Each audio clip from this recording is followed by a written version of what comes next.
Maharashtra drugs माफियाचा अड्डा झालेला आहे। महाराष्ट्रामध्ये मोठ्या प्रमाणात ड्रग्स आता सगळा म्हणजे उडता पंजाब सारखे महाराष्ट्राचा आता उडता महाराष्ट्र झालेला आहे। सर्व सत्ताधारी या ड्रग्स माफियांना पाठीशी घालत आहेत।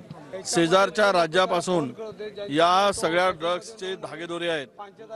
गुजरातमधून 2 हेलिकॉप्टर या ठिकाणी महाराष्ट्रात येतात आणि त्यांचं चालक कोण आहे, त्यांच्यावर नियंत्रण कोण आहे, यामुळे गुन्हेगारी क्षेत्रामध्ये प्रचंड वाढ झाली, गुन्हेगारीमध्ये वाढ झाली।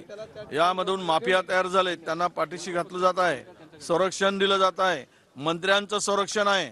कुठे चाललंय राज्य आणि उद्ध्वस्त होत आहे ड्रग्स माफियाच्या माध्यमातून। पण त्यांना या राज्यामध्ये आम्ही ज्यावेळेस आवाज उठवतो त्यावेळेस ते दुसरीकडे बोट दाखवतात आणि या माफियांचं संरक्षण करतात। ललित पाटील हा एक छोटासा आहे त्यातला, आणि यातमध्ये तर सर्व सरकारचे अनेक सत्ताधारी पक्षातील लोक यामध्ये गुंतलेले आहेत आणि तेच यांना पाठीशी घालत आहेत।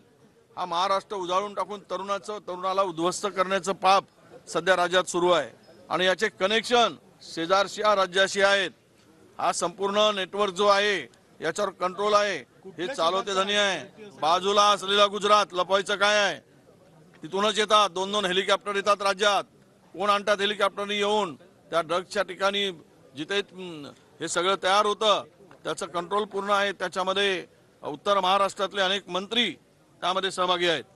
विरोधकांना दाऊद या मुद्द्यावर घेऊन येत आहेत। आज गोगावले म्हणतात प्रदर्शन करणार आहेत। सलीम कुत्ता आणि जे युबीटीचं कनेक्शन नेलं त्यावर ते सर्वच प्रकरणाची झाली पाहिजे। आज काही मंत्र्यांचे फोटो आहेत या संपूर्ण तुम्हाला सगळं माहित आहे, ते फोटो आम्ही दाखवू आज।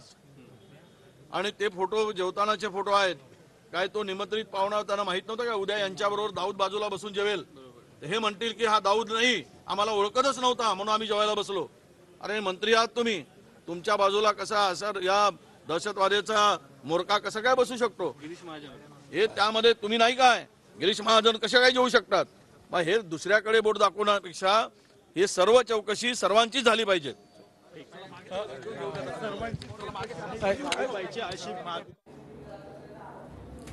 ड्रग्ज विरोधात विरोधी पक्षाचं आंदोलन सुरू असलेलं आपल्याला पाहायला मिळत आहे।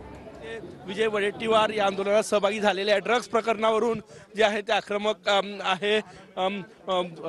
हिवाळी अधिवेशनाचा शेवटचा आठवडा आणि या आठवड्यातही विरोधी पक्षनेते विजय वडेट्टीवार जे आहे ते या ठिकाणी आक्रमक आहे। हातामध्ये भलं मोठं फलक घेऊन या ठिकाणी विरोधी पक्षनेते आंदोलन करत आहे। विजय काय सांगणार ड्रग्सचा